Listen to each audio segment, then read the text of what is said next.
अस्सलाम वालेकुम दोस्तों, अपने चैनल में खुश आमदीद कहती हूँ। वीडियो को सुनें, लाइक, सब्सक्राइब और शेयर करें। ईद उल अज़हा पर एक अंदाजे के मुताबिक 4 खरब रुपए से ज़्यादा का मवेशियों का कारोबार होता है।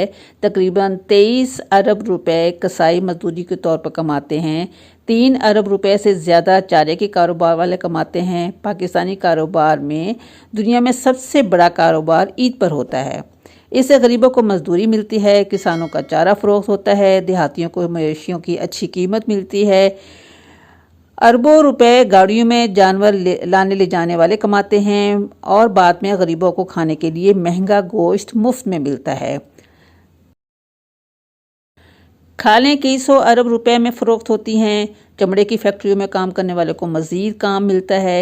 ये सब पैसा जिसने कमाया है वो अपनी ज़रूरियात पर जब खर्च करते हैं तो ना जाने कितने खरब का कारोबार दोबारा होता है। ये कुर्बानी गरीब को सिर्फ गोश्त नहीं खिलाती बल्कि आइंदा सारा साल गरीबों के रोज़गार और मजदूरी का भी बंदोबस्त होता है।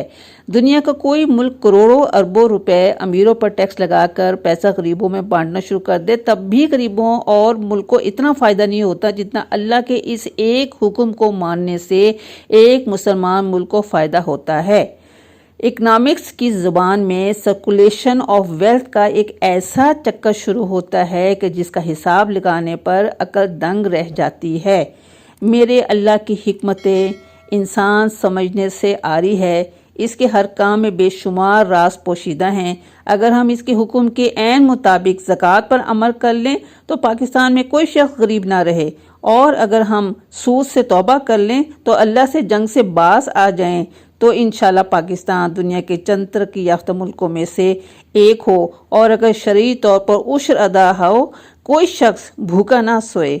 माशाल्लाह फ़ाबे अय्ये ला रब्बिकुमा तुकज़्ज़िबान। तुम अल्लाह ताला की किस किस नेमतों को जुटलाओगे। शुक्रिया।